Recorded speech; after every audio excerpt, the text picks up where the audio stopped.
Hey, what's going on, guys? Welcome to Practically Tactical. This is our live show. Starting a few minutes late, we were kind of busy discussing 300 Blackout Barnes bullets because they're 125 grain. It's TSX, right? Yep. Yeah, has been absolutely ridiculous, and so we were talking gun stuff as us gun nerds do. But this is our live show streaming to you on YouTube. You can catch all of our shows on iTunes in a podcast format. Be sure to put your questions into the chat. We now have the chat, and we've kind of moved away from the Google Q&A stuff. So if you guys want to take part in the show, just hop into the actual YouTube video, the chat there, and put your comments in. We'd love to have a discussion with you guys. We have Craig Outzen, 3Gun Concepts, 3Gun Nation Shooter. Can we say 3Gun Nation champion? Released the most recent reigning champion. Can we say that? Yeah. Well, actually, yeah, for about 2 weeks, and then Jerry paddled me again last week in Texas. So he came back and put me in my place. But I did. I got my first major match win this year in St. George at the 3Gun Nation Western Regional. So finally did get an overall championship to my name. Congrats, dude. Congrats. Thank you. Appreciate it, man. So we'll just dedicate the next hour of the show just to you. Just do any acceptance speech on that, maybe. Nah, you'll get tired of that. I've been practicing that for a month. So. Oh, well, for everybody out there, we're going to be doing a show on shotguns and 3Guns. We're going to talk about gear, guns, setups, man. I'm sure the gear segment won't be too long about shotguns, right? Oh, man. Gear on shotguns. We could go days on just shotgun shell holders for quad loading, I think. Well, we'll hop into it here. But again, guys, please hop into the YouTube chat. We would love to have questions and comments from you guys, kind of start a conversation there about it. And then also, if you guys like what you're seeing, please click on the like and the share button. That would greatly help us spread the word about this show around YouTube. So I don't have any pre-podcast show announcements. So I think we're ready to start the show. Let's do it. Welcome to Practically Tactical, episode 65, brought to you by the Firearms Radio Network. The Practically Tactical show is a slightly more practical approach to the firearms lifestyle. The show features a roundtable discussion about guns, gear, and shooting with some of the best firearms instructors, figures, and shooters in the firearms industry. For more information on the show, links to our guest guns and gear we discuss, please visit practicpodcast.com/065. On this episode, we're continuing our 3Gun series we have with Craig Outzen from 3Gun Concepts. We're going to be discussing everything shotgun on today's show. So, Craig, hey, man, thanks for coming back on. Absolutely, man. Had a great time last time. Can't wait to talk about shotguns. Yes, and for our listeners out there, between the last time Craig was on and now, has his first overall match win. So he's the ultimate 3Gun champion for the time being, or for like 2 weeks. But congrats on your first overall win, man. That's awesome to see. Perfect. No, it was a good time. It was the 3Gun Nation South or Western Regional in St. George. It turned out really cool. It was a kind of a hometown match, or as close to my hometown as it gets, and it was Barnes Bullets' first major match that they sponsored. So there was a lot of kind of like first to it. So it was really cool. It worked out good. Shot a really good match. Shot a really tight match. Was really happy with it, and had a good field there. Had Mike Foyt and Jerry Michalek, so it actually kind of meant something. Jerry was limping a little bit, but I'll take it. They'll take it. That's right. Yeah. I don't think he doesn't give a whole lot of quarter out either. So no, I'll take it. And we had a good time. Good match. Ken and those guys down at Southern Utah Practical Shooting put on a great match, and 3Gun Nation came in and did their thing, and had a really good time. So I was excited about it. Hey, I mean, at least for me, if I ever beat Jerry Michalek once at anything, even like a walking contest, I would have that put on my grave. There's a certain part of that, you know. I've been lucky enough to get to know Jerry a little bit more over the last few years, and the guy he amazes me in so many ways. But one of the things about Jerry that you come to realize is he is at his heart a competitor, and there isn't, just like you said, there isn't anything that he doesn't look at, and he wants to beat you just by a little bit. And, you know, true to form, we got to Texas for the Southwestern Regional, and he definitely came back with a vengeance and kind of paddled me and put me back in my place. But he let me have a little glory for a couple weeks and run around with a smile on my face and a win. So I was pretty happy with that. So he let you just have a little fun for a bit, then was like, oh, it's enough. That's I, enough. I think what probably happened was generally he knows he beats me, and he probably didn't pay much attention and just thought, I don't have to worry about him this week. And I got in a sneaky one, and it isn't going to happen again for a while. Well, So congrats, dude. I mean, it couldn't happen to a better person, and I mean that. So awesome thank job, you. dude. I'm happy. Thank you. Thank you. Yep. And for our one little note here before we start, again, I'm inviting all you guys out there listening on podcast, all those watching on YouTube, if you like our Facebook page or you listen on Stitcher, whoever it is, if you're listening to my voice and or video watching on video, I'm inviting you guys to come on Practically Tactical for our EDC April. So if you guys carry a gun every single day, concealed carrier, come on the show and let's talk about what you carry, why you carry, where you go. We have an awesome lineup of firearms instructors on the show that will be joining us each week to kind of walk us through and maybe get some feedback and stuff like that. So if you guys are interested, email me at nick@firearmsradio.tv and I'll get you guys all set up and get you guys on the show. But let's move on to our first segment of the evening here. We just have one little thing to talk about. There's a little pun on words there of about little in our operator's report. Glock finally announced the Glock 43 semi-unofficially. There have been recoil magazines for the month of, I believe, it's March or April issue that has been arriving early, and then there's advertisements for the Glock 43 in it. Now, a Glock is not officially making their debut of their new gun until March 20th. Today is March 18th, the recording date. But there's pictures of it now on the internet. They're all over. So Glock has finally released the single stack 9mm model, the Glock 43. It's a 6+1. It's slightly larger than the Glock 42, smaller than the Shield. Craig, I mean, to me, I mean, it's a new Glock, so it's going to sell no matter what. Have you had a time to look at it much at all? Other than just what's been posted on the web a little bit, I haven't really had obviously not a chance to handle it or anything like that. You're just getting to see what they put out for product stuff. But honestly, I've been in this game or into pistols for about, I guess, maybe 15 years now, and I think the rumor mill every year for the past 13 or 14 of those is Glock is going to do a single stack 9, and finally. I mean, everybody expected it this year at SHOT Show because the 42 had come out last year, and here they come out with and don't get me wrong, I'm a 10mm fan in my heart, but we got a 6-inch 10mm with a red dot on it, and it's like, whoa, where did we come out with that? Versus everybody wants this single stack 9, and Ruger had preceded them, Smith had preceded them, everybody had seemed, Beretta made the little Nano.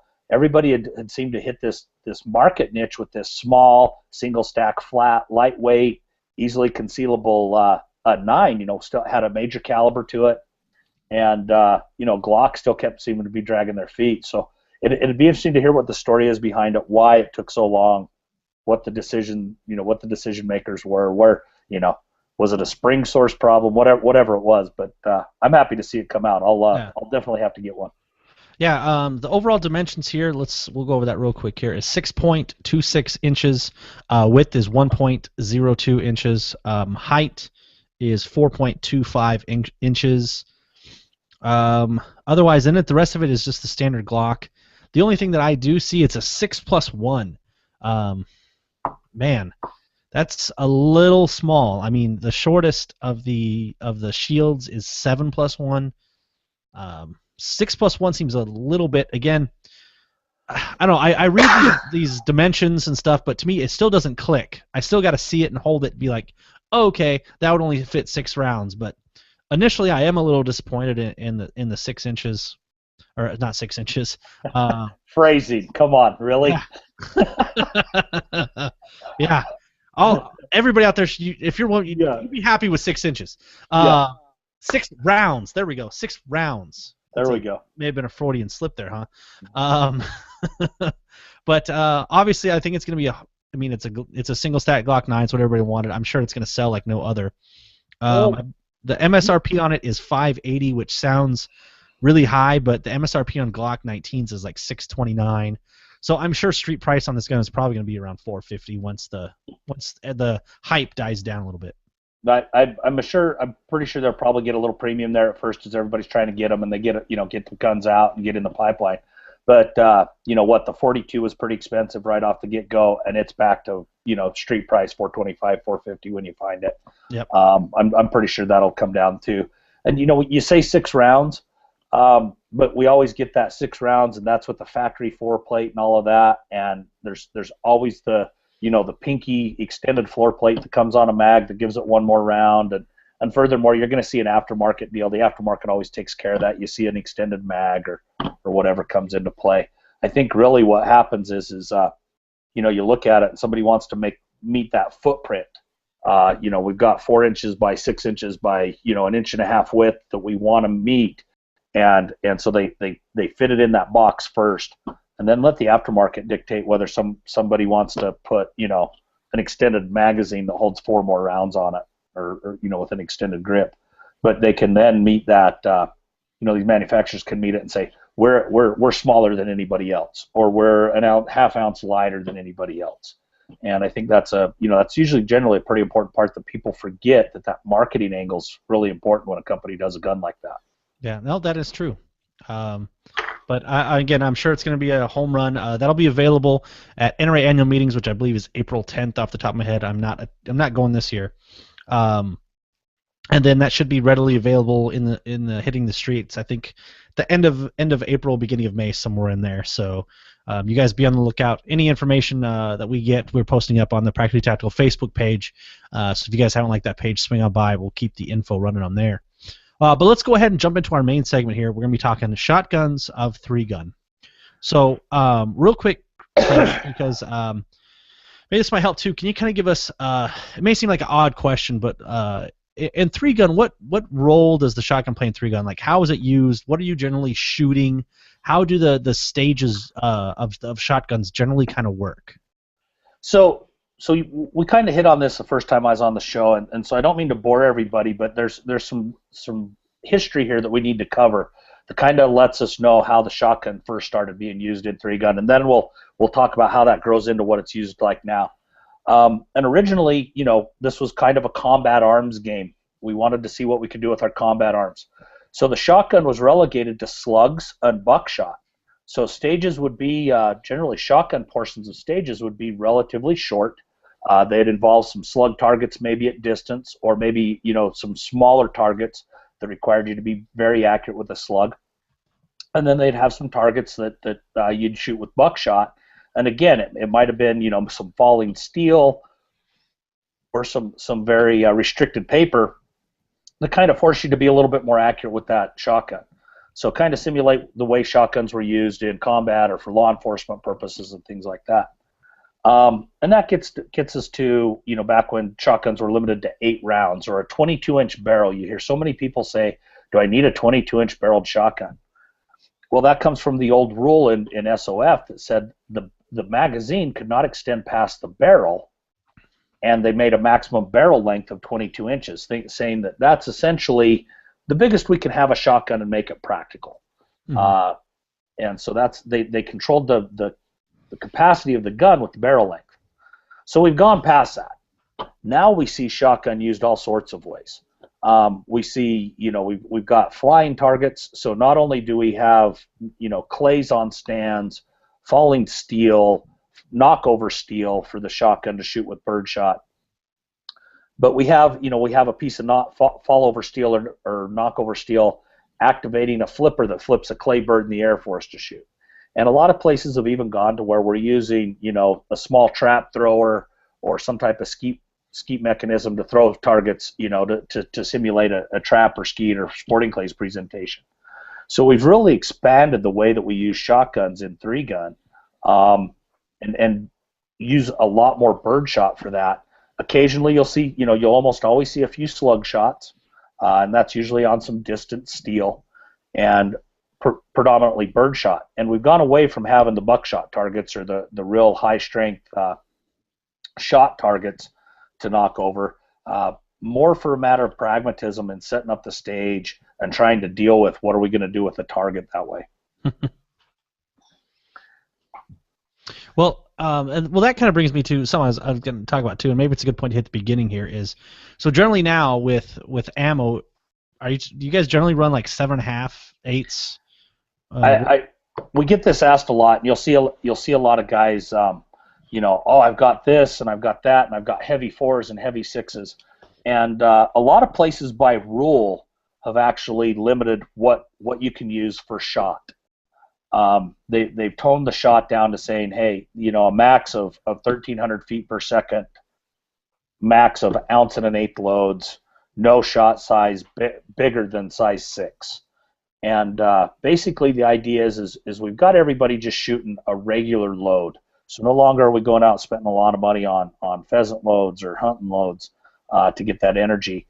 But you can get almost everything done with a basic target load.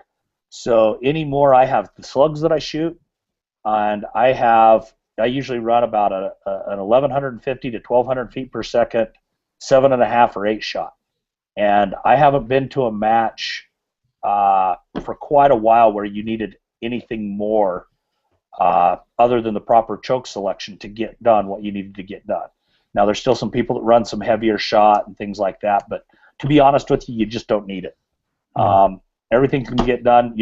I think part of it is we'd like guys to get out shooting, so we'd like you to be able to go to Walmart and pick up that 100 round value pack and be able to shoot a 3-gun match without needing specialty ammo and specialty things done to the gun to make it run.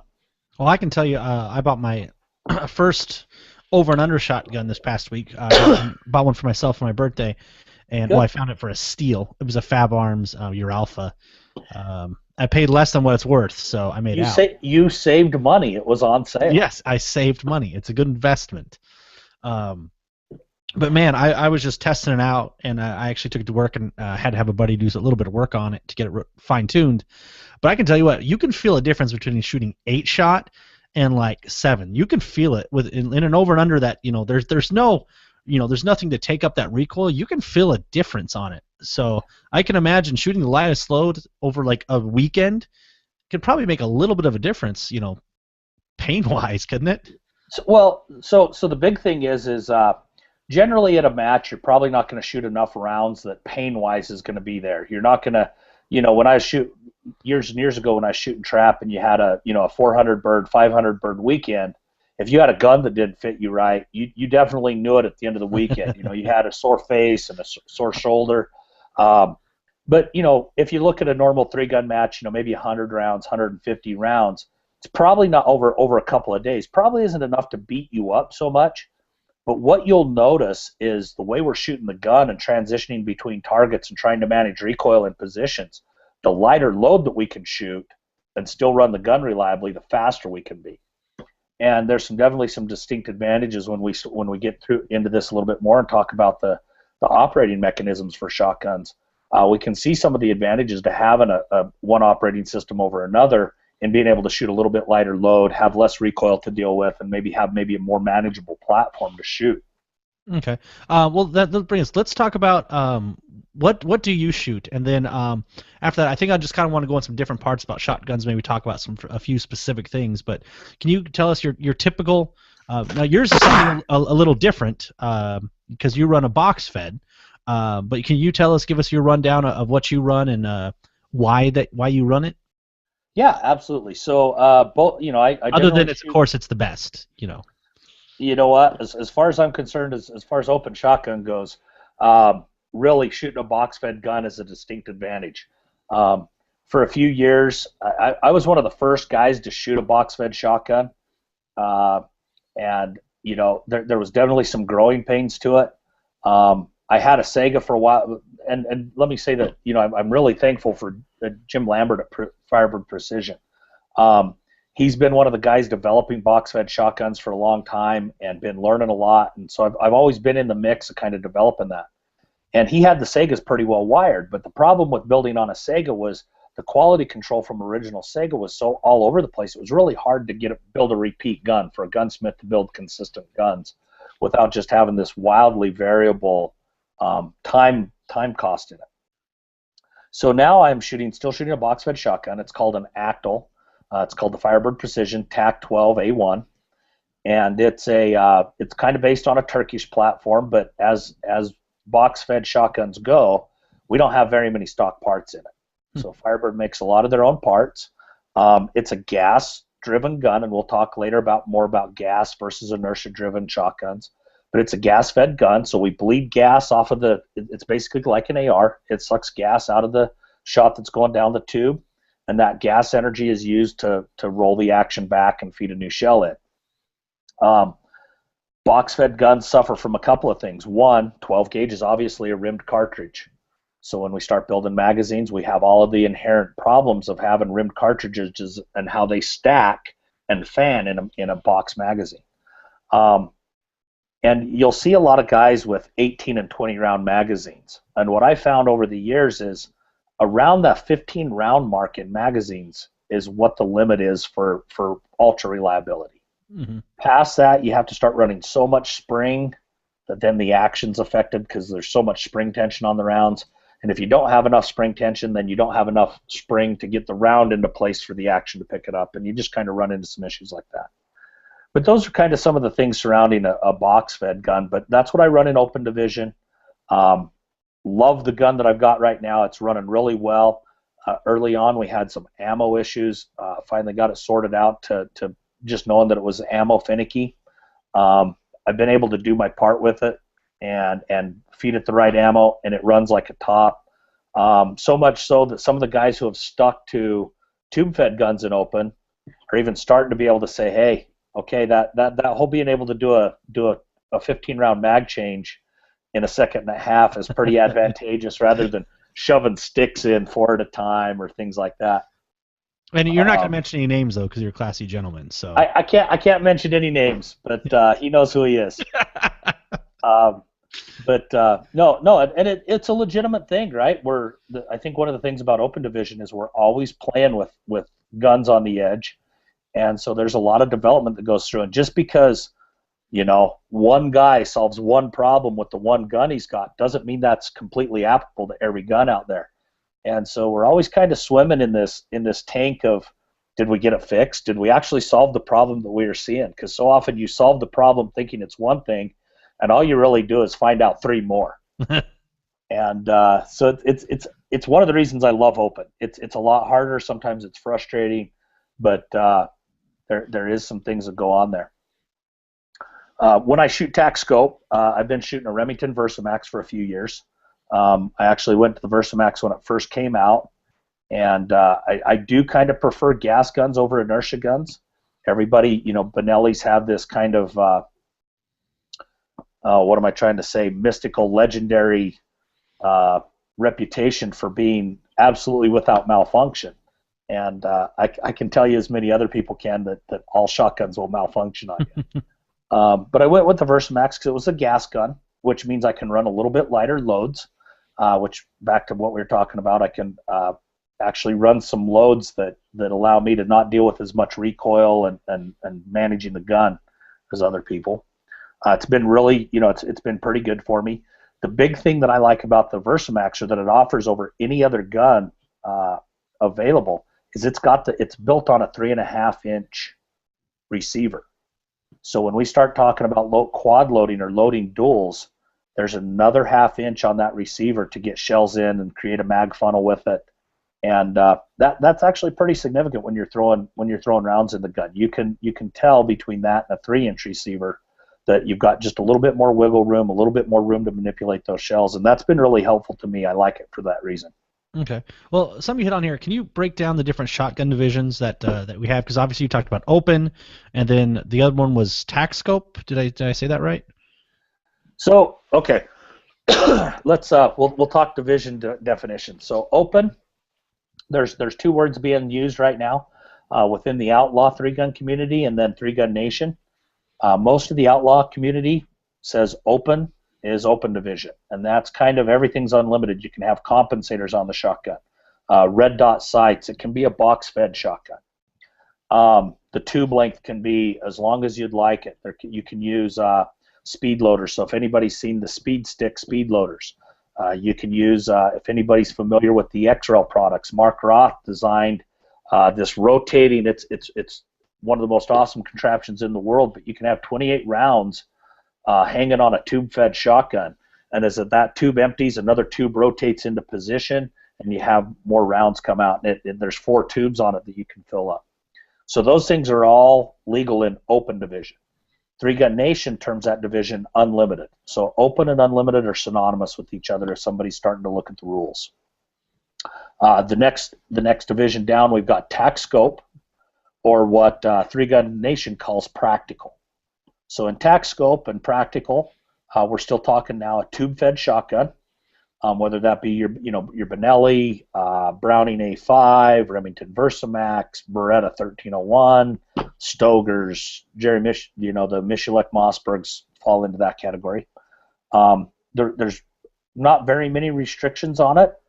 Most guys, you can usually run a tube as long as you would like. Maybe there might be some particular rule sets out there that limit that, but most guys kind of limit to 12, just because that seems to be about the practical length to have some extra rounds but not be too unwieldy. But the gun has to have, there's no optical sights allowed, and there's no porting in the barrel allowed or compensation devices. Most limited guns, if we start talking limited, or for Three Gun Nation, the term is called called factory. So that's, guys are shooting iron sights or a 1x optic on their rifle. The shotgun stays pretty much the same as practical and tac scope. With the exception in Three Gun Nation, they limit you to an 8-round tube. You cannot load more than 8 in the tube. Now, you can have a 12-round tube and plug it, or you can just limit it at 8 rounds. But they actually some of the limited divisions will start not allowing you to load the tube past 8 at any time. And that's pretty much the 3 divisions on shotgun. And then you have, some of your He-Man or heavy metal divisions will require you to run a pump shotgun. And same idea in those divisions is no optical sights, no compensators, no barrel porting, and you can generally run a tube of your choice, but the mechanism of action for the shotgun has to be a pump. Okay. That sounds kind of fun. I don't know. I love running a pump shotgun. And this year, I've been saying it for years, but this year and next, I'm going to try to get a couple heavy division matches in. Only because I love running that pump shotgun. I think it's really cool to have to be manually running that shotgun all the time. Now, here's a question too. So when you're doing different, Three Gun Nation matches or other matches, are most of them, or I'll just ask this about Three Gun Nation specific. Are all of the ones that they do open, or do they do different ones that have one time it's this way, another 3-gun is this way? So most any match that you care to attend will have the 5 divisions or 4 divisions. So have an open unlimited, they'll have a tac scope division, they'll have the limited division with the iron-sighted rifles or 1x optic rifles, and then they'll have a He-Man or heavy optic type division. When or how those divisions get recognized, some matches will say we need to have at least 10 competitors in the division to recognize it. So once in a while you'll get to a match and they won't have enough competitors, and they'll usually just put those competitors into another division. Okay. So most matches will always run all of the divisions available. But the only one that's actually truly really restricted is the Three Gun Nation Pro Series, and that is a tac scope, or now that they're calling it practical. It's practical division only, and that was to basically put everybody running exactly the same gear across the board, so they didn't have to do any division adjustment to see who the overall match winner was. Okay, so for the actual Three Gun Nation, then it's to win the overall to be the overall winner. It's not, they don't take the open, they take the practical. Well, for a 3-gun, so if we get to the way Three Gun Nation does it, so at a regional match, there's really no, I don't know of even an outlaw match that says overall winner. Mm-hmm. What they'll do is they'll do their division winners, right? There'll be an open division winner, there'll be a prac scope division winner, and there'll be a limited division winner, etc. The guy who wins, usually tack scope or open, there's usually one guy there that is the overall winner if you just look at the score sheet. But there's really no way to compare that. Okay. So to give you an example of that, at a 3-Gun Nation regional match, I won the St. George match. I actually was also the overall lowest time for the match, so I guess you could say I was the overall match winner. Yeah, but that's not. Yeah, and so I was the overall match winner, but I shot open gun gear against a bunch of guys in tack scope too. So there's, it's not a direct comparison to say this guy was the overall match winner, because we had basically 4 different race cars on the track racing. Well, if you win it, we can say it is. I'll take it. Yeah. and guys. Well, the tack scope guys, whenever a tack scope guy winds up being kind of the overall match winner, they're quick to point out that they were faster than the open guys. So, so when we put 40, 50 seconds on the tack scope guys in every match, we'll go ahead and take that too. No, that makes a lot more sense now. So we have kind of the divisions. We kind of have the divisions and how it's selected. And real quick here, we had another person chat. Can you go over the gun that you run against? Somebody was asking again about what mag-fed shotgun you're using. So the mag-fed shotgun I'm using is Firebird Precision. It's a TAC 12A1. So you can check it out on firebirdprecision.com and see what it's all about. But essentially, it was based on a Turkish gun called an Actel, and Jim's made a ton of improvements on this gun. As a matter of fact, the receivers aren't even the stock receivers any longer. Huh. We're using the barrel, the drive block, the bolt, and the bolt carrier out of the original gun, and that's it. Everything else is made by Firebird. Wow. Trigger group, the actual operating system is completely modified and changed. We've upgraded the operating rod and all kinds of stuff like that on it. But yeah, it's a Firebird Precision TAC 12A1 that I'm running. Okay. Let's hit something back on the ammo, but off air kind of before was, like the Benelli's the most reliable, and trust me, I get that at work working on a hunt club. Benelli's are, we sell more Benelli. We're the top level Benelli dealer. We sell, you wouldn't believe how many Benellis we sell. And and there's a lot of, and here's the thing too, is you're either a Benelli guy, you're a Beretta guy, or a Browning guy. You're not like, oh, I kind of just like all shotguns. Does not happen ever. But there is a lot of, in any one you're on, those are the best too, by the way. But something we're talking about too is there's no, these people make the best guns and there's never an issue, because we're talking about the ammo for shotgun ammo. There's such, for example, on ARs, most high-end manufacturers say, hey, we're within a thousandth of an inch of our design spec, to be mil spec, and that's how we have such tight tolerances. That's how our gun runs great, etc. When you go to the ammo aspect, though, specifically in shotgun, we're not talking within thousands of an inch. We're not talking within hundredths of an inch. We're talking sometimes maybe in like tenth of an inch, right? There's just, again, we're talking with different materials and different stuff. And maybe that goes to your 3.5-inch receiver there. What you were talking about is you need that extra playroom, because the ammo can just vary in the same box, right? Well, so a couple of things come into play when we start talking about shotguns. One of the 3 guns in 3-gun that we have pistols we don't really change what the pistol does or how it was designed to make it work for us. We might build a fully custom pistol that's tighter toleranced or whatever, or same with the rifle. But both of them are doing essentially what their design parameters were meant to do. We put a magazine in them, we put the appropriate ammo in them, they run because that's what they're designed to do. But the shotgun's a little bit different. We take a shotgun that had a 4-round magazine tube on it. We immediately change that magazine to now hold 12 rounds. So we increase the spring pressure in that magazine however many fold to make that 12 rounds work in it. And that's directly related to the basic operating mechanism of the gun. So the gun used to have a shell catch that held the rounds back, and that shell catch used to have to hold 4 rounds back, and it operates back and forth and lets a round through, and that activates the action. We've now got 12 rounds on it, and in recoil, instead of a couple of rounds hitting that shell catch, it's now trying to hold 12 moving shells back. So that's one of our first problems, right? Is we're asking the gun to do things that it was never designed to do. The second thing we change about the gun is not only the mag tube, but then we have people start welding up lifters and changing the lifter geometry or trying to get it to feed right. Well, that lifter's, again, another really important part to that operating mechanism of the gun. So we've changed, the first thing we do to the gun is we change the parameters of which has to function it.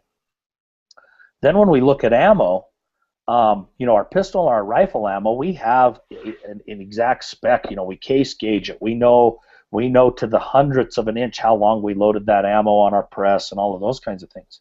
But for some reason, and I really don't know where this comes from, when it comes to shotgun ammo, people try to run the crappiest, cheapest stuff in their gun that they can find. and the first thing we hear is my gun doesn't work. And we go look at the ammo and it's not round and the specs are all off on it. And so we take that and all of it kind of just comes into meaning the shotgun is just by its nature, by the nature of its ammo, it's going to kind of be destined to be possibly our least reliable firearm in this. If you take even really high quality ammo at the store and you put a caliber on it and a mic on it and check the brass heads or check the overall lengths, you'll see variances that we would never ever tolerate with our pistol and our rifle ammo. And so I think all of that kind of lends itself to the shotgun giving us some headaches. So whenever I hear somebody say this brand X shotgun doesn't malfunction or my so and so modified such and such shotgun doesn't have malfunctions, man, I'll throw the flag on that any day. And anybody who's run a lot of shotgun knows that. They all have kind of their little quirks. They're all a little bit ammunition sensitive, and we got to be. We talked earlier about how running ammunition it's a little bit lighter allows us to deal with less recoil and trouble moving the gun around. Well, everybody wants to run that light load, so everybody runs right on the edge of how the shotgun will operate. And then when it gets a little dirty, maybe it doesn't run, or maybe if we're off on our position and our body weights, we're not mounted on the gun quite as solidly as we'd normally be. We have those malfunctions. And for some reason, the shotgun everybody's always really quick to blame the brand of the shotgun rather than what we've done with it, right? Or what we've put in it. Oh yeah. You brought up Benelli's earlier, and Benelli's operate on an inertial system. They use the inertia. Think of it as a blowback pistol. They use that round going off to be able to operate the action, not the gas pressure. And so it takes a certain level of recoil to make that gun operate. Now, for instance, if you take the Remington Versamax, with not too much effort, in my Versamax, I can run there's a Winchester actually has a AA load that says right on the box, not to be used in semi-auto shotguns. It's a cowboy action load. It's less than an ounce of shot, and it's only going 980 feet per second. So it's only meant to be used in pumps and break open shotguns. It's incredibly soft, but a Versamax will run it. Now, you'll never get that to run in a Benelli.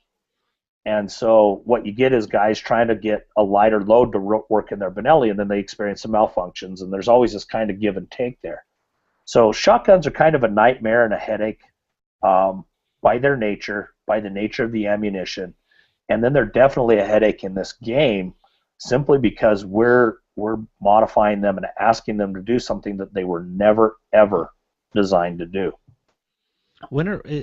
Three Gun Nation needs to come out with like an over and under division, so I can compete in that. So, because other than I have a couple of shotguns from brother-in-laws that I borrow and stuff, but my own shotgun is actually an over and under. So, and I don't think I would, and it actually doesn't have ejectors on it. It's old, so I don't think I would do that great. You're hooked up for some cowboy action stuff, right? Yeah, that would be kind of funny though if you just show up to your first 3 gun, they call your name, you walk up to the line with an over and under. Hey, you know what? I'll tell you what. I'll give you this, and I've said this before to a lot of new shooters. Bring out what you have. Come and shoot. We talked about that in that first episode. If you practiced and knew how to load a double barrel shotgun, You're probably not going to win a match, but I'll bet you'll beat some guys shooting semi-autos. That would be hilarious. I can tell you one thing I did learn is on a break axe, man, the brass, because mine doesn't have ejector, so you got to grab it and throw it, man. They're freaking hot. They are hot. Um, you, That makes you learn really quick. Of course, you really learn if you're. I was shooting some 5-stand, so I was like hustling because I was with other guys, and yeah. like eventually you just burn your hands enough they go numb, so then you're kind of okay. But let's kind of maybe jump into uh, and maybe setting up a person's first 3-gun shotgun. Now I'm just going to base it off of a standard, whether it be Benelli or whatever type of gun, not a box fed, if that's okay, just because that's No. Let's common. let's talk tube guns because that's 99% of everybody Yeah. what they're going to run out there. So we talked about earlier. So barrel size. So what do you recommend for someone coming out? I mean, obviously we're more geared towards you have the money to build a rifle or take a rifle and customize it. What barrel length should they be running? So everybody kind of gets hung up on barrel length, and if we go with the barrel lengths, Remington offers a 24 and a 26-inch Versamax. Benelli offers a 21, a 24, and a 26-inch M2, and we're just talking the basic field guns that everybody kind of builds off of. Now we've got companies selling their competition shotgun, and I'm not, guys, don't take this as me, harping on Benellis or Remingtons. I'm just using them as examples. Browning's coming out with their A5s, lots of good guns out there, but I'm just trying to keep it kind of relatively straight up examples. But Benelli and Remington have their team guns, and they've come out with a barrel length. By far the most popular you're going to see is a 24 to 26-inch barrel length. Now, some people like to go a little bit shorter because they think it saves weight, but for all practical terms, when we start talking about shooting tack scope or the practical division in 3-Gun Nation, most of us are going to be running a 12-round tube. So when we get that tube out here, it's generally going to be longer. This is a 26-inch barreled Remington Versamax. So you can see I've got a significant amount of length for just my tube to hold 12 rounds past that 26-inch barrel length. I don't think most people will notice the difference between a 21, 22, 24, or 26-inch barrel length with a big tube full of 12 rounds. The weight difference isn't going to be much difference, anything like that. Get what's available to you. Sometimes you might be able to get a deal on the unpopular barrel length. So a lot of people don't want the 26-inch barrel length guns, and sometimes you see them for $50 to $100 cheaper. I'd say don't be shy. Don't shy away from that at all, and go for that setup. A couple of things it'll help you with is it'll shoot just a little bit smoother, and if we put sights on it to shoot slugs, that increased the increased sight radius will help us be a little bit more accurate. Yeah, because I mean, roll with what you got. Then after your first match, then you just go to everybody and get a sponsorship to get that barrel. Yeah, right? Yes, because that's just what you do, right? Yeah. Go to a match and then ask for some free stuff. Yes, that's the way to do it. For those who don't know, we covered that subject in episode 1, the intro to 3-Gun. So that was actually a really interesting discussion. So definitely check that out if you guys haven't. And I should mention too, if this is one of the first shows you're listening to, again, a couple episodes ago we released the intro to 3-Gun with Craig here. So be sure to check that out. We covered a whole lot of information. I think we went like an hour and 45 too, but it's all there. It's all there. But let's jump into the next part here is sights. Obviously, we're covering a couple different divisions here, so I'm assuming in the shotgun with running an optic, like Trijicon RMRs or Leupold Delta points, are those the main things, or are there guys actually running like 1 to 4s or something?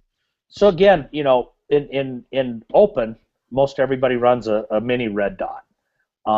I've had a lot of mini red dots die. They just wind up the recoil from a 12 gauge just finally winds up eating them up. The only one, the Trijicon has a dual illumination one, which is non-electronic. That scope is really bomb-proof. It's kind of got a weird blue tint to the lens, but I think that's probably maybe one of the more durable mini red dots. However, the best electronic one that I found is a Leupold Delta point. I've actually had 5 of them that I've been running on my pistols and my open shotguns, excuse me. on my open shotguns for the last, 4 years, 4.5 years, and they've crushed it. They are undeniably just they've worked well. They haven't given me any problems. They return to zero when you replace the battery. I've been just extremely happy with them. But that's open division. So when we talk sights for tac scope or any of the practical divisions, a lot of times we're talking either some guns will come with their own ghost ring setups, or what's getting to be kind of the hot setup is milling in a rear sight, whether it be kind of just a 1911 style, old style blade sight into the back of the rib, and using the bead on the front of the barrel to get that gun sighted in for slugs. We don't really need sights for 95% of the shotgun targets we're going to shoot. We're going to use that rib to shoot all of our knockover steel and our poppers and flying clays and clays on stands, because we can just sight down that rib and be very quickly with a point.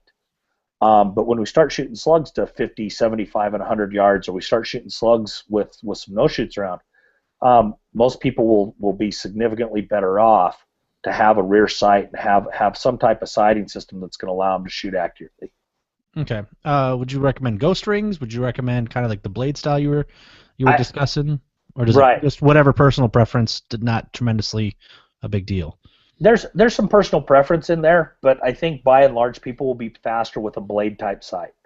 The ghost ring is going to make you aim for every shot, and so those the few times that we're taking that really tight slug shot, they're going to be very helpful. Ghost rings are awesome, but 90% of the time when we're going fast on steel, now we're trying to line up a ghost ring and a bead rather than just looking over the top of that bead and being able to go fast. So I much prefer the blade type style sight, and just kind of have it blended into the rib. I don't know if everybody can see it, but my gun's set up. If we can kind of see that right there, I've just got a little set of sights. They're as low profile as we can get. When I'm mounted up on the gun and shooting, they're really not in my vision. However, when I need to take that slug shot, I can kind of snuggle into the stock of the gun, get those on target, and use them. And I think that's, by and large, the fastest setup for guys to get going with. Okay. So we're not going to recommend. I mean, what about if somebody just getting this thing to run open and just putting like one of the gigantic but still works True Glow sights? Perfect. You can do the True Glow, and there's True Glow and High Vis. A couple different companies have just sights that clamp on the rib, and those work really well. And they wind up being an adjustable set of just your basic notch and post type sight setup that works great, and that's totally okay as well. A lot of guys for a long time didn't run a rear sight on a shotgun. They just went out and they sighted down the bead got the bead nice and flat, and they figured out where their slugs hit when they did that, and they kind of held a little Kentucky windage and got slug hits. And there's still some people that do that. What that takes is just a little bit of homework on your part. A lot of times a shotgun barrel doesn't necessarily shoot point of aim, point of impact with slugs, or you need to go and maybe do a little bit of extra homework and buy several different brands of slugs and see which one shoots closest to your point aim, point impact, and also put that through your chokes to see how those chokes affect it, pick the best one, and go with that. And that kind of opens up a whole nother subject, but well, I think a lot of especially here in Wisconsin, because we didn't have rifle hunting until like I don't know, 10 years ago or 12 years ago, somewhere along those lines. So I can tell you a lot of the guys that went from the old school no rifled slugs to at least having rifled slugs and or rifle will tell you it makes such a huge difference. Like, it sounds bad, but like I could be shooting a deer at 30 yards without a rifled slug and barrel, and I don't know if I'm going to get the deer or not, So there's been some guns that have come out, and truly with the stock barrel they came out with, at 50 yards they're shooting a slug literally like 2 feet right and 3 feet high. And you have a couple of ways to deal with that. Really only kind of one. There's I guess a few different methods. You have to bend your barrel. Now, you can take that to a shotgun guy, and there's actually a mechanism that they make for trap shooters and things like that, so they can adjust their point aim, point impact. But basically, it's two fixed points and a middle point that presses, big wheel, and it can kind of press and do some bending. And that's probably the proper way to do it. The rest of us take a stack of lead shot bags and you whack it. And you go shoot it, and you come back, and you maybe hit it a little bit harder the next time. Well, that sounds like who would ever bend a barrel? I can tell you, this would have been before deer season at my range. I was working, and people were, come to sight in the rifle, sight in their slug guns, whatever. And I'm RSOing, and the range is hot, so I'm just kind of walking the line doing stuff, and all of a sudden I just hear this like clang, clang, and I look around. There's this group of I think there were Hmungs. Yeah. Right. And they're over there like bending the barrel, like, and I'm just like, well, stop, no, just no, don't, and I'm talking, they were trying to like, Yeah. I'm like, no, we can fix this without making your gun blow up, Right. but no, you can bend it and it will shoot. I mean, they still wanted to shoot it. It's pretty amazing what 12 to 20,000 psi of pressure and a formable lead ball in a tube will do when you couple them together. But guys have done that, and like I said, it takes a little more care than that. But you can put a slight bend in a barrel and try to get that point of aim, point of impact taken care of. But basically, the idea behind slugs in a smooth bore is we really don't know what they're going to do. And guns can be a little bit finicky with slugs, and so it just takes a little bit of homework on the shooter's part. Find something that runs well, find something that hits point of aim, point of impact, and go do it. Most stages, excuse me, most stages with slugs are pretty generous with their slug targets. So hitting a man-sized target at 75 yards is still a pretty generous slug target. So you should be able. I haven't personally experienced a gun that has that wild description that I gave to you earlier. Most every gun that I've had maybe didn't shoot exactly point of aim, point of impact when I've got it, but it was close enough that with 2 or 3 different brands of slugs, I could definitely make that 70-yard shot on a man-sized piece of paper and be good to go. So don't let that intimidate you. Don't go crazy with thinking you need the sights right off the bat. A vent rib shotgun with a magazine tube, and you're good to go. That's really all you need to start, and then we can start working on things from there and getting the gun set up more appropriately for the game. Okay, that leads me to the next part. So magazine tube. Again, you talked about 12 rounds is generally the way to go. Any certain manufacturers, or obviously you have to make sure it's compatible with the shotgun you have, because I'm sure not all of them are identical. Anybody you can recommend, or who do you use, and is there anything specific they should look for when they're looking at magazine tubes? So a couple of things to keep in mind. There's a couple of some mag tubes out there that have been around in the tactical world. TacStar is one that I can think of that used to be around. Essentially, kind of 2 companies have taken it over. I really like to support companies that support our sport. One of my sponsors is Nordic Components, and Nordic makes some really good tubes. They've got some really cool features with how they do their extensions and things like that. I love those guys. Ken Anderson has just treated me like nothing but gold for a long time, and I really like the Nordic Component stuff. Another guy who makes great tubes is Mark Roth at XCI, and that's the maker of the X-Rail. And both companies do a good job of their tubes. They both build quality stuff. They both stand by them very well. And more importantly, they both are really responsive to our market and our sport. So I really encourage people to go with either one of those. A couple of features that come into play, so I'll pull this out again, is, basically what you're going to do is you're going to be replacing the barrel nut on your existing tube, and then this tube extension is going to thread into that nut. One of the things that I do like to run is still run a barrel clamp. Some folks some folks claim you don't need a barrel clamp on some types of tubes. Carbon Arms, for instance, another good company, builds a tube that they don't run a barrel clamp on it. And so people will argue back and forth that it might impact your slug performance because we're putting tension to the tube to the barrel. Nordic has figured that out, and they've got a little depression in their tube that allows that not to happen. But nonetheless, the point being is the one thing the tube will give you is when we're dumping these guns in the barrel and I'm bouncing it on the end of this tube all the time, it's supporting it a little bit, and it's not putting that pressure back here in the receiver and along the tube and breaking my tube. Yeah. So that's one of the reasons I get a little aggressive on my gun discards. So I prefer to have a clamp on there. It gives me a little peace of mind that I didn't break something. But the RCI tubes and the carbon rubber tubes have proven really well. Just but that's spike it in that barrel. Use it like a spear, man. I mean, there's definitely some, yeah. Well, what about stock? Do you just really run what comes on the gun? Do you add any pads? What something that if you're not a big shotgun guy or maybe just getting into shotguns, like length of pull is a tremendously important part. Does length of pull come into 3-gun shotguns? So I'm going to give a big plug to Pat Kelly. If you guys haven't checked out Pat Kelly's multigunmedia.com website, it's really important that for all things shotgun, remember multigunmedia.com. Pat's got a couple of excellent articles.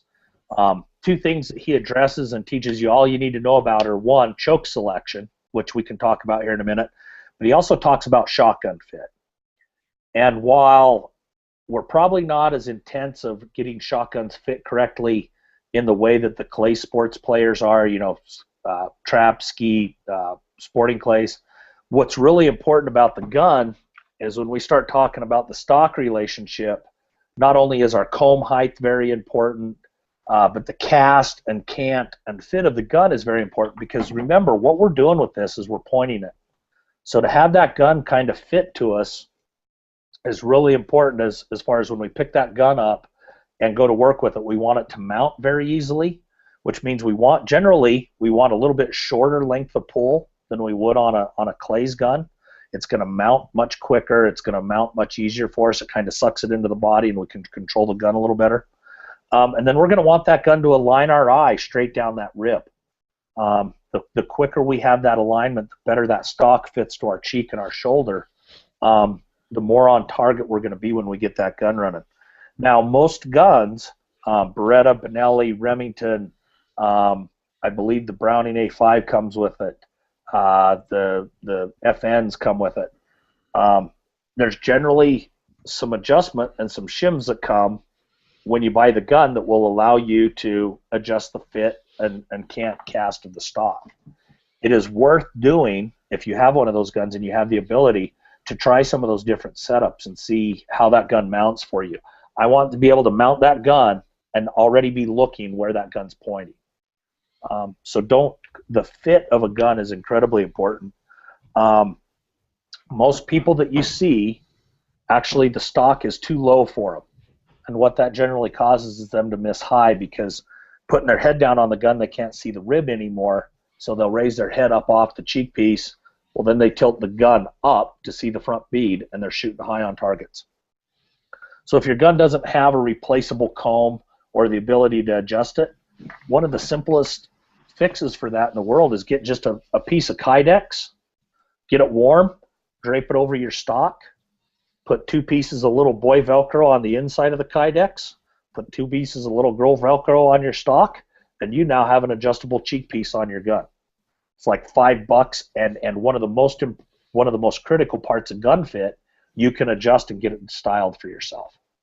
Okay, yeah, and that's something too that the information's pretty good out there. Of when we talk cast of a shotgun, generally there's like a right-handed cast and a left-handed cast on shotguns, and that's basically the way that the gun has a little curve to it, depending on what hand, what side you shoot from. Right. Some are more aggressive than others. So that might be something to look into. Generally, I found Benelli seem to be a little more not as super aggressive as some others. I seem to be Frankie's, again, that's a Benelli gun, seems to be pretty neutral. This comes more into play on over and unders, because that's a big deal on over and unders. But that's something to look at. Some people are more aggressive than others. But let's jump into the chokes. So obviously, how many chokes do you have? Let's do that. Maybe let's play a fun game here. So I'm gonna say more than 20. No, No, wow, no. you're a simple man. Uh, so I actually, I've got 5 chokes for both of my guns. Basically, I've got a skeet, an improved cylinder, light mod, and full are the chokes that I carry with my guns. You only I have would 5 total. five. Well, for each, for No. I'm talking. Okay, for whatever gun. yeah. So you only in total own 10 chokes. I own more than that because I own more guns than that. But Okay. for the 2 guns that I use for 3 gun, I own 10 chokes. Okay. 5 chokes for each gun. If there was one choke that I would tell you needed, if you were only going to have one choke, it would be a light mod choke. You can do everything you need to do in 3 gun with a light mod choke. The second choke, but what actually spends a lot of time in my guns is either a skeet or a cylinder choke, a good open pattern. For a lot of the work we do, we're not shooting very far, so even a skeet or an IC choke is still a very small pattern at the 10 or 15 yards that we're shooting things. And then generally a mod choke is pretty nice to have around. So if I broke it down, probably maybe 60 to 70% of the time I'm running a skeet choke. Maybe 25 to 30% of the time I'm running a light mod, and maybe 5% of the time I put the mod choke in because there's going to be some odd piece of steel a long ways away, or something like that. Those chokes will get you fine with 3 gun.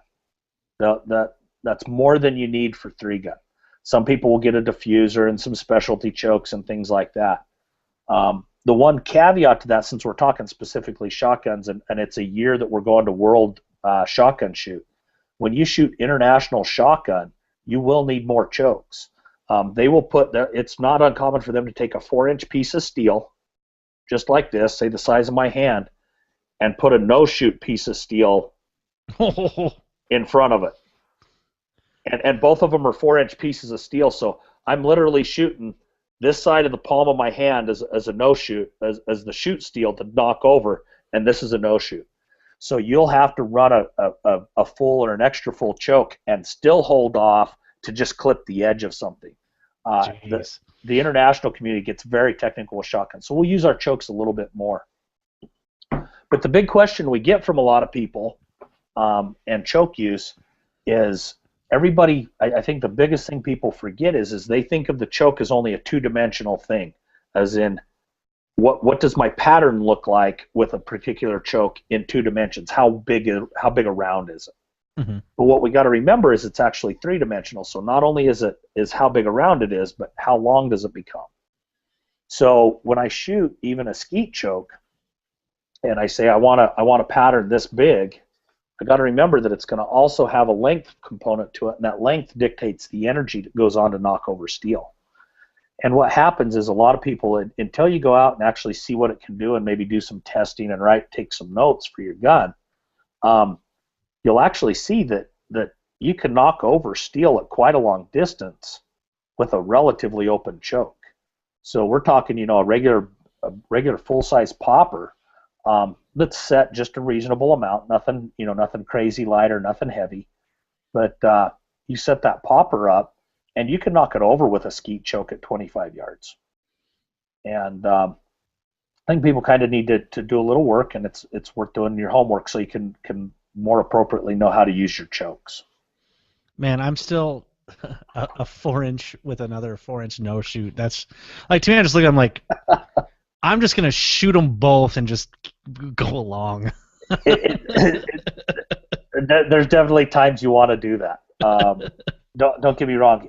I had never shot any international shotgun until 2012, and I went to the inaugural IPSC World Shoot, and it's not. There's some stages that are a little bit bigger field courses, but it is amazingly technical.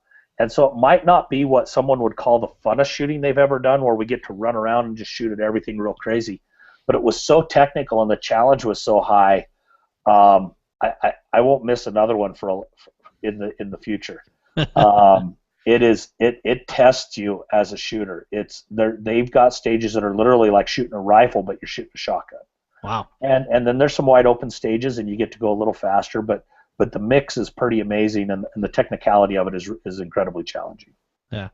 Real quick, it's funny because my AR-15 buddy who we were just talking about is in the chat. So Right. we gotta give a one quick break here. We'll give a shout. We got Jarhead Six, we got Pit Archer, we got Tyler East, we got AC Dude, we got oh man, we got more people in here. I'm missing names here. We have Ben Harris, which we'll hit on that because before the show as well we talked about Remington 1100s. We'll hit on that. We got Jessica in the chat. We got cool. Jessica, I got to get you some headphones coming. I just got the address, so we'll get those coming to you. Then we got I'm missing some more names here. We got Russell McDonald, which Russell, I got your question. We'll be hitting on that here too. But all hail Jarhead Six.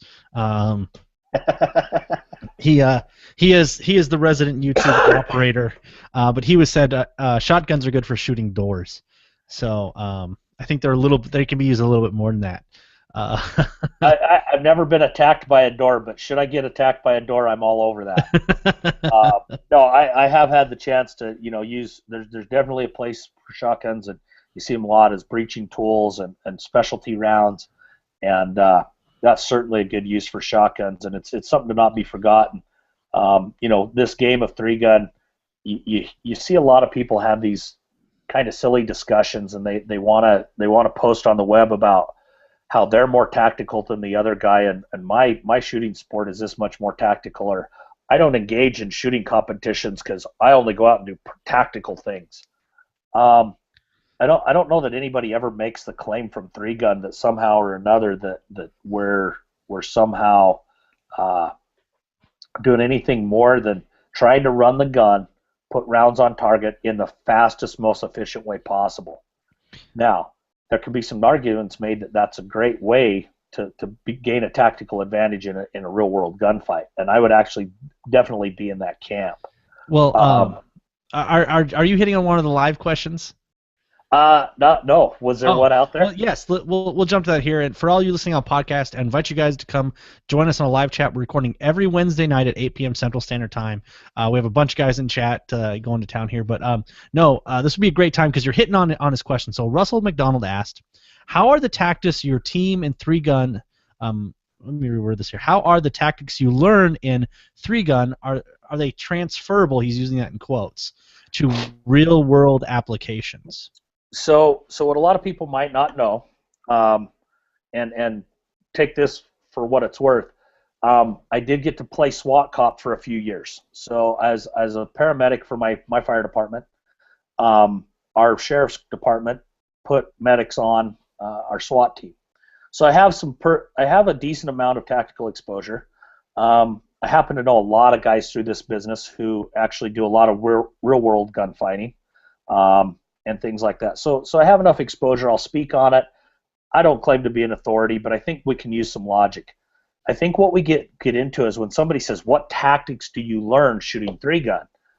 Let's be really clear. I am using no tactics shooting three gun that, where we're saying three gun teaches you how to be, to do room entries, or how three gun teaches you how to do hostage rescue techniques. What three gun and any of the action shooting sports will teach you and will get you better at is running your gun, is running your weapon system, whether that's how you manage that weapon system and put rounds on target, whether it's clearing malfunctions, whether it's transitioning between weapon systems. And all that's going to happen at speed while you're a little bit under stress from the timer. What that gave me, in the sense of when I was a newer SWAT operator and trying to learn things, was I had the confidence in just running my weapon systems to a high enough degree that I was able to focus a lot more on what our team tactics were. And when we talk tactics, everybody wants to argue this tactic word, but tactics are how we choose to solve a problem. It's not the fundamental techniques that we have for running our weapon systems. And I think that's an important distinction to remember when we have these discussions. So if somebody does want to come out and use three gun as a training venue, as a training mechanism, come out and use what I'd encourage them to do is come out and learn how to run run your weapon systems at speed with some actual hormonal stress induced from that timer. You're going to be around a bunch of people watching you. You're going to get that hormonal stress. You're going to have to run guns. You're going to have to pick guns up, put them down. You're going to have to transition between systems. You're going to have to move and assess and make a plan, stick to a plan, execute that plan, make adjustments to that plan based on how you hit, don't hit, when you have to make reloads or not. Those things are the things that it will give you a bigger operational capacity for. If we're gonna argue that you would never run down a hallway and shoot multiple targets in a gunfight, I would argue, right, you're not. I don't know if there's a gunfight on record where we ran around a bay and shot 226 rounds at static steel targets and paper. But it looks cool. It does, and I think that's a big important part is don't try to make it into something it's not. Don't get into those arguments. I think those arguments are, if you want to have those, I think there's places people like to have those, and I think a lot of that comes from guys in their basement. I do know some guys who have been in gunfights, have prevailed in gunfights. They are also some incredibly talented competition shooters, and I can't think of a one of them that would tell you that their competition shooting was not a major factor in their confidence in how they run their weapon systems on a daily basis to allow them to be better in their gunfight. That doesn't mean that's why they won their gunfight. It doesn't mean they didn't use tactics. It doesn't mean they weren't on a team when they utilized those things. But the baseline skills of running their guns and running their weapon systems under stress was an amazing benefit to how they were able to perform when that actually went live in the real world. And I think that's more the lesson to take away from it, rather than to get into these in-depth discussion whether my fishing vest sport is more appropriate than your sponsor shirt sport or anything like that. I mean, maybe kind of a good summary then would be, competition shooting is going to make you to where, if you go take if you do all these competitions with, the same firearm, when you actually go to maybe take a tactics class, you're not have to worry about, okay, I need to, well, how do I maybe do this, or how do I do this, or, you get to that point of muscle memory where you're automatically flicking that safety on and off, those type of things you've already moved past, so you can really just focus on the tactics and what's being taught, right? Absolutely. One of the guys who early on I was taking an actual tactical skills class, and the instructor talked about your operational capacity and stress inoculation and some things like that. If I don't worry about how I run that gun, my draw stroke, getting safeties off, whatever those kinds of things are, if I don't have to give that much thought, all of that is definitely what we call unconsciously competent, right? If I'm unconsciously competent with all of those skills, I have much more capacity to solve this gunfight problem that I'm in.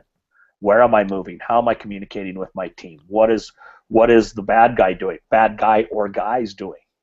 I have much more room to deal with those things, rather than thinking about, oh geez, did I get my safety off? Where's my gun? How do I get it out of my holster? What, all of those types of things. Okay. Let's move on to one more thing here. Then I want to hit on some gear stuff here, because as usual we're gonna go along here. It's just the way it is. What about stock? Just guns that are kind of set up for 3-gun. So, for example, something that I've been kicking around because it's obviously affordable is the Stoeger M3K 3-gun.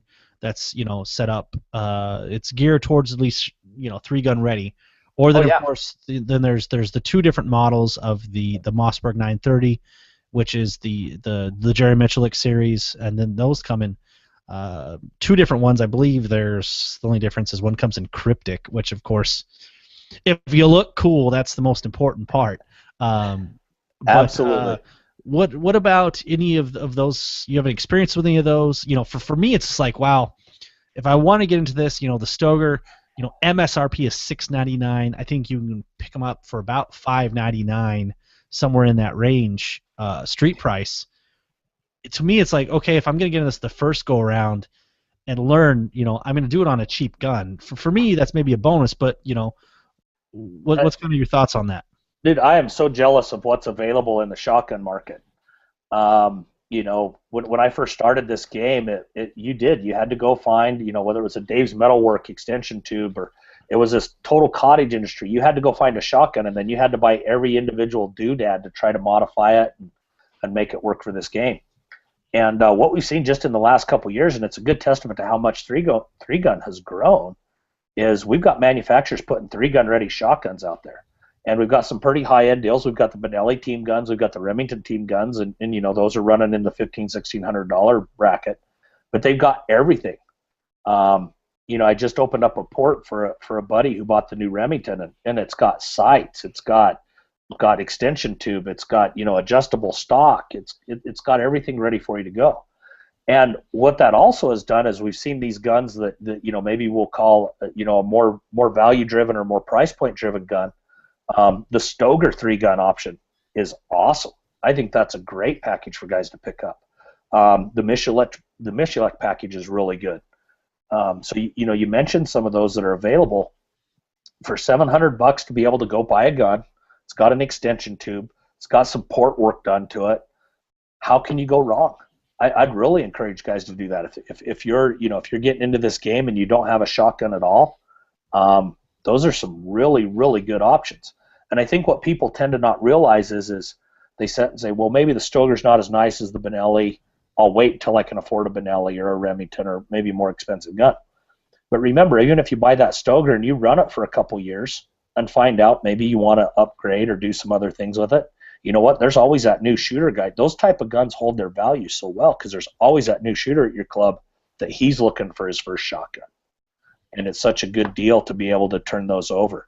So I'm a huge fan of that, and I think it really, I'd like to thank the manufacturers for actually seeing the need to put a gun together as a package. That's awesome. Yeah, I mean, for me again, now for those out there maybe aren't familiar, they're the Stoeger M3K gun, 24-inch barrel, black synthetic, overall length of just about 46 inches, 7.3 pounds. Again, MSRP is $699. It is only, I think, a 6+1. And I have that on there. The Michelek does come with a 10+1, right. And it's approximately it's a half pound more, but shorter length, so because it has a shorter barrel. But just something to throw out there.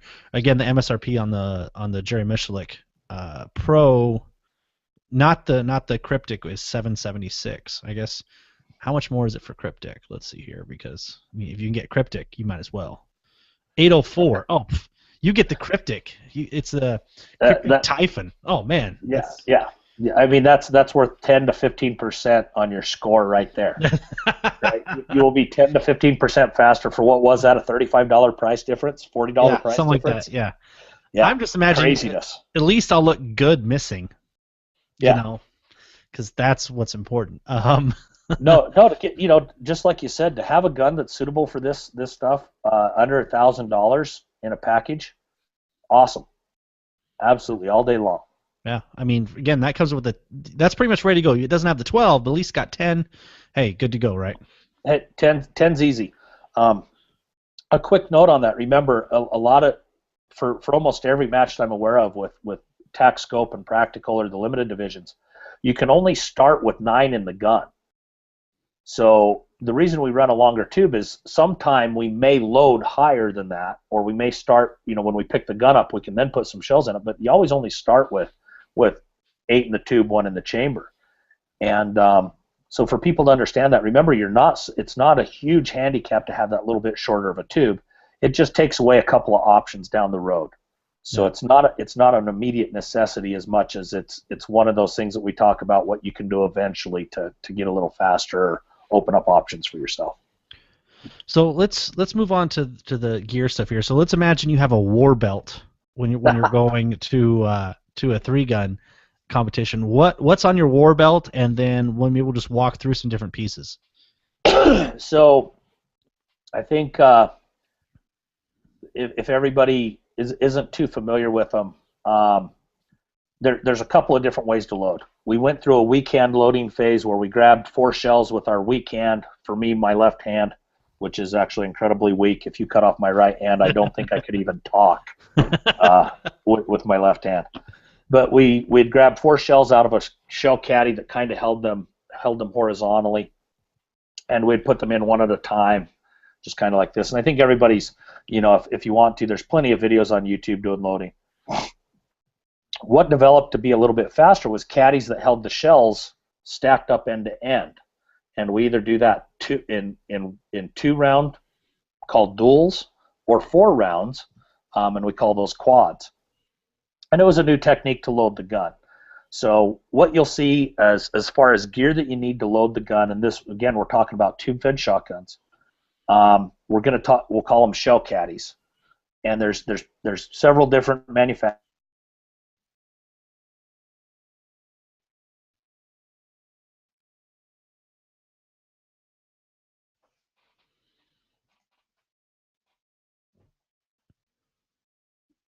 Oh, I think Craig froze up there a little bit. See if his computer catches up here for a minute. You guys catching everything? Because I just got a little notice that the network was kind of slow.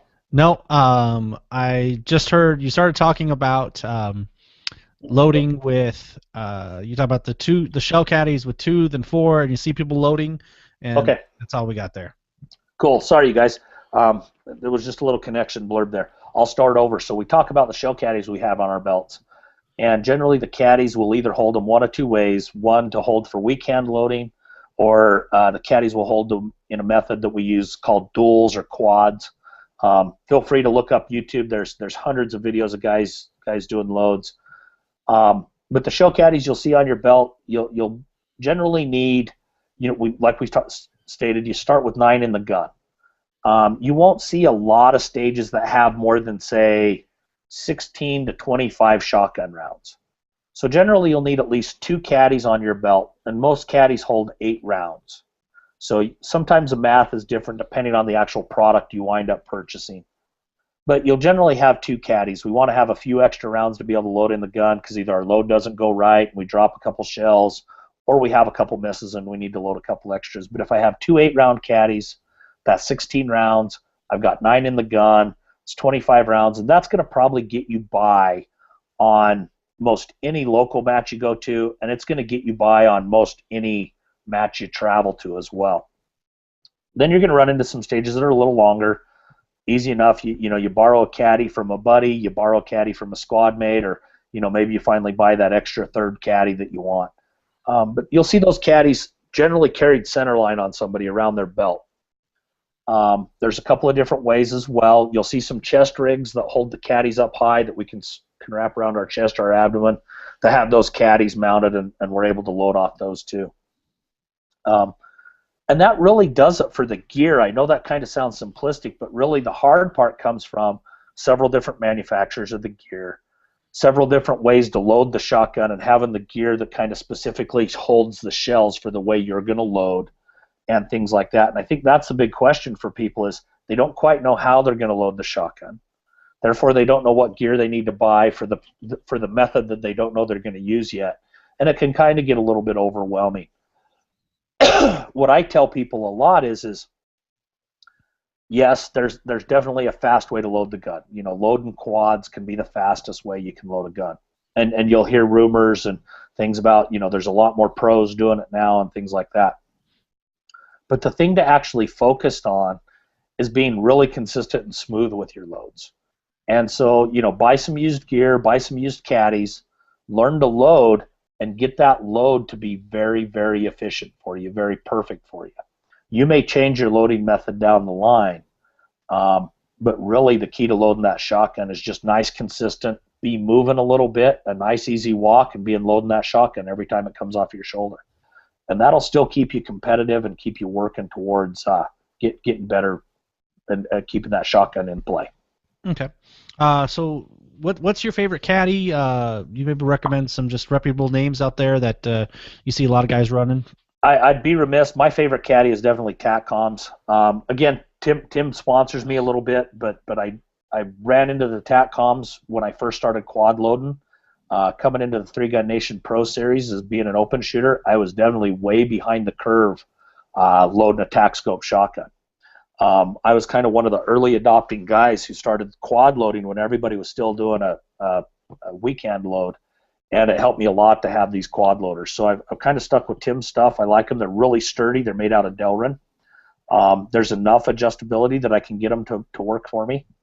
There are some other companies that make really good stuff too. Aaron Parmenter and the guys at AP Customs make a really good setup for quad loads. Their stuff's beautifully machined. It's a little bit more expensive because it's out of aluminum and steel. Their mounting systems, kind of a little bit more complex, but great stuff there. Invictus makes some really good items. Again, good quality holder. I wasn't a big fan because their mounting system it's uber adjustable. So the plus side is it's uber adjustable. It's a nightmare for me because I'm kind of a simple guy because it's uber adjustable. So every time you undid one little screw to adjust it, I found that I was kind of working against myself a little bit. But that's like I said, it's a plus side. I can't really think of anybody that doesn't make something that's actually a pretty good product for you, but those three companies can definitely get you started. Mark Pasamanik and James Casanova at Carbon Arms make a really good system. Those guys help me out a lot, and they make a very, very fast system. And if you guys know who James Casanova is, he's been using their stuff for a long time, and I don't know that there's somebody smoother on the shotgun than he is. Tommy Thacker and Greg Jordan both use Carbon Arm stuff, and they I think Greg Jordan is again has one of the smoothest quad loads out there. So a lot of this stuff, you guys, I think it goes without saying that all of it's good quality, and you've got almost just as many pros using one as you do the other, which tells you that what it really boils down to is buying some good gear, supporting those folks that support us, and then putting in your practice time. Because it's really that practice time that makes that gear shine for you. Okay. Now, I would maybe recommend maybe one more gear, because we talked about this last time, but now I have them. Those look good. Yeah, they are. Are those the Magsters? Yeah, these are the Rudy Project. Now I can't even pronounce the name. Ride-ons. However, yeah, they're slick. I've been using them in some videos. I'm going to do a review on them, but oh my, they're less than an ounce. It's ridiculous. I just want to take that one little second because we talked about them before the last show off air. So I'll hop in and give them a plug. I've run a set of Rudy's for a long time, genetics, and I have some long eyelashes. So for me, what happens with glasses is my eyeglasses or my eyelashes touch them, and it bugs me. It makes the eyeglasses all oily. The biggest feature for Rudy stuff for me is that adjustable nose piece, so I can get the glasses sitting up high and away from my face. And for you guys that don't understand or haven't shot this a lot, we get into a lot of goofy positions in 3-gun, and your head's weird or it's on the gun weird, and having those, being able to adjust those glasses a little bit is a big help. The other thing I'll tell you is Rudy makes all of their stuff is really good, but they have a lifetime lens replacement warranty. And just a real quick story: I was resetting a popper, right, a big steel popper that's fallen down, and it's got a mechanism that allows it to flip up a clay bird.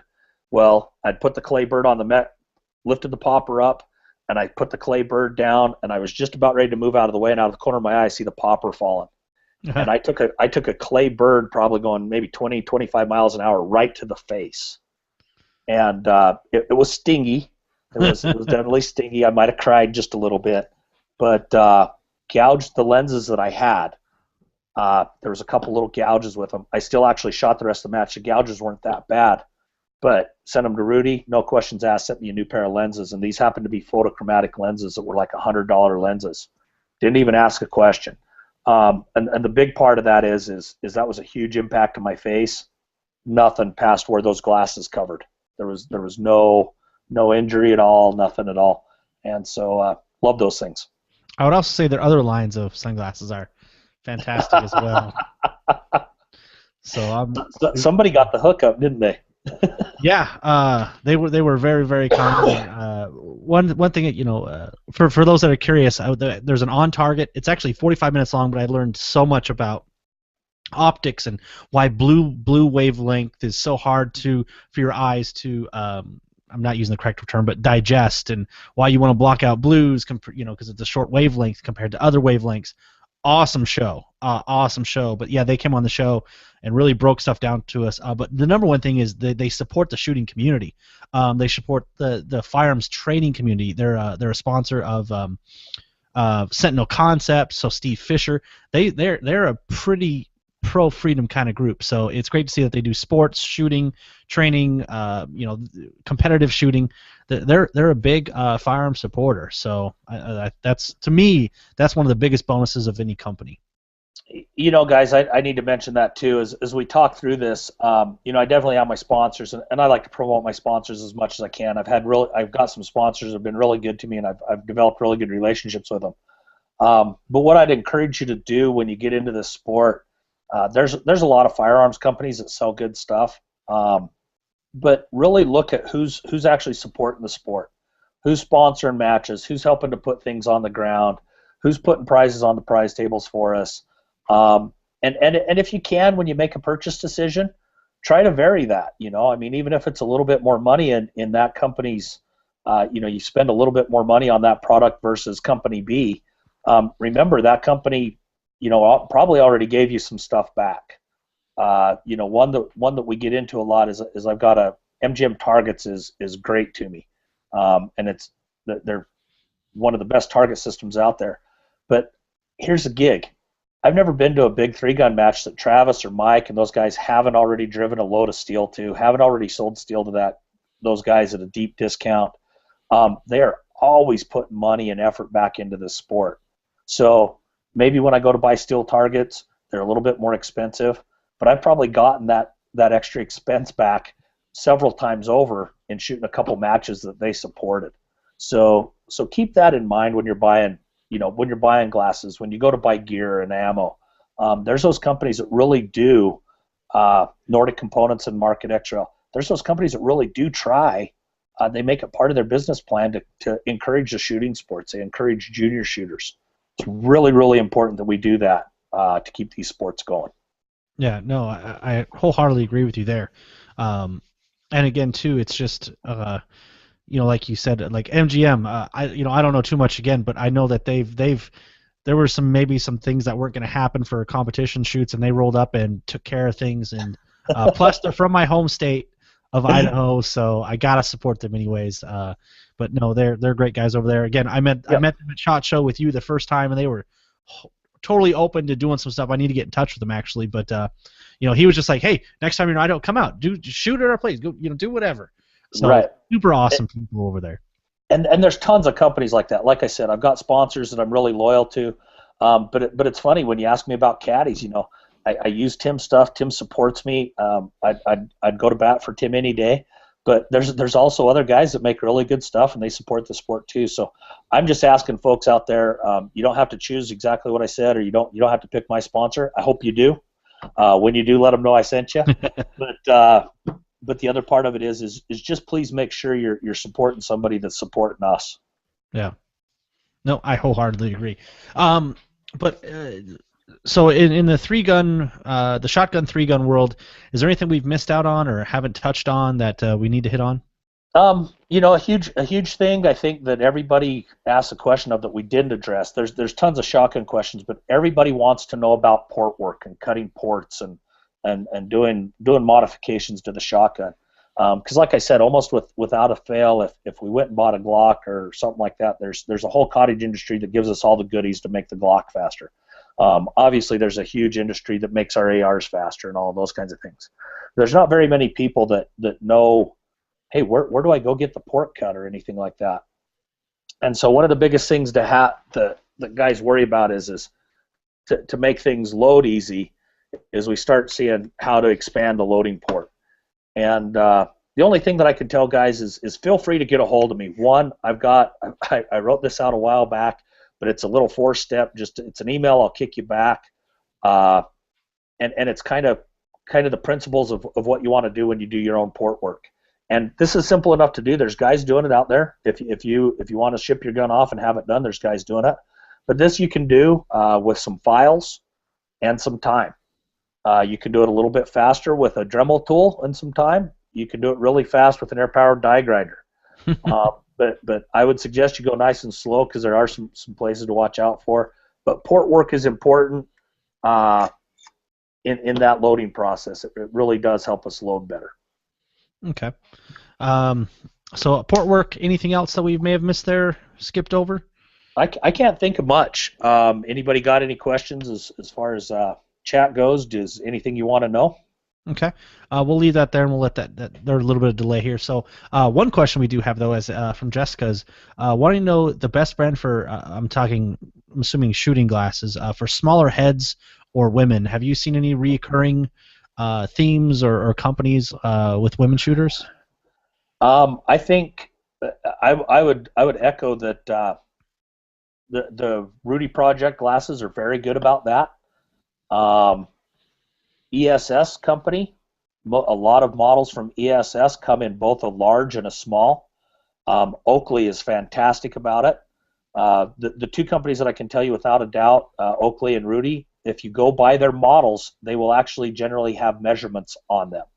And the measurements will be, like their frame width, and they'll actually have fits on them. They'll describe the fit as a small medium or a medium large.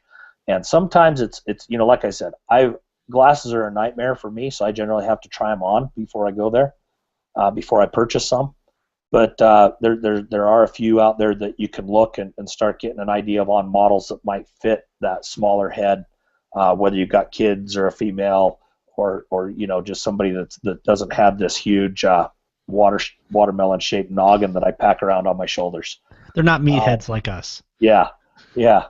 So those two companies, Oakley and Rudy, both have those. Smith does a good job. ESS has some models that I know are smaller. Sometimes it's just a little bit of homework and doing some price point stuff, but those four should get you started in the right direction.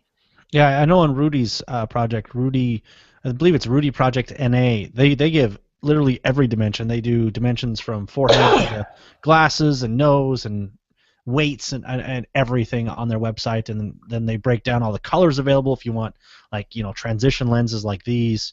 But I can tell you what, less than an ounce, these things are just amazing. It's ridiculous. And Yep. again, I can't stress enough here just the show, even if you're maybe not interested in Rudy projects, the discussion we had on, again, wavelengths and colors, and how that pertains to shooting is really, really interesting. So I would advise you guys to go check out Practically Tactical On Target Rudy Project. If not for these things they made out of Apache helicopter glass, that's just kind of cool too. Here's something to consider to you guys. Everybody's, this definitely isn't a cheap sport to be involved in. But one of the things is that story that I told about getting hit in the face with a clay bird. Man, eyewear is not the place to scrimp. And you know what? I can guarantee you, if you'll spend that $100, $150 on a really good set of glasses, the shooting array that's got a couple different lens tints in it, whether that be Oakley or Rudy or somebody else, A, they'll be well worth it, and B, most of those all come with some type of adjustability to it. So whether the Rudys are easily adjustable or Oakley comes with 2 or 3 different sets of nose pieces to allow the fit to be adjusted, it's one, you're more likely to wear them, and 2, the protection is up there a little bit better if you have something that fits you well. Don't skimp on the eyewear. It always kind of kills me to see guys, they've got a lot of money tied up in this, and they're out there in a $5 cruddy fitting pair of glasses. And what I inevitably see is they're always taking them off because they're hurting their ears or they don't fit on their nose right. And every time they're taking those off, as we're shooting, there's crap flying everywhere. We're shooting falling steel, we're shooting into berms, and it's just too easy to incur an injury, and your eyes just don't get fixed that easily. Yeah. No, I agree. I think last time we were on this show, I think I talked about getting far away in a parking lot, getting hit by something. So, no, definitely worth it to spend a little extra money. You know what? Use good foam earplugs. They're great. Save your money on the big expensive earplugs. Stick with foamies for a year and buy a good set of glasses. Then upgrade from there. There we go. There's some other places to save money. Well, looks like we didn't have any questions in the chat, any more of them, so we'll go ahead and start wrapping it up here. Again, Craig, thanks Perfect. for coming on and talking another hour and a half. Anytime, man. Next week's show, or next time you're on, I think we're going to take a break in April because we're doing the EDC. But so back in May, we'll get you back on, and let's talk pistols. So Cool. hopefully by then I will have my race gun, my Glock 34 finished up, so I can at least have you critique me on that.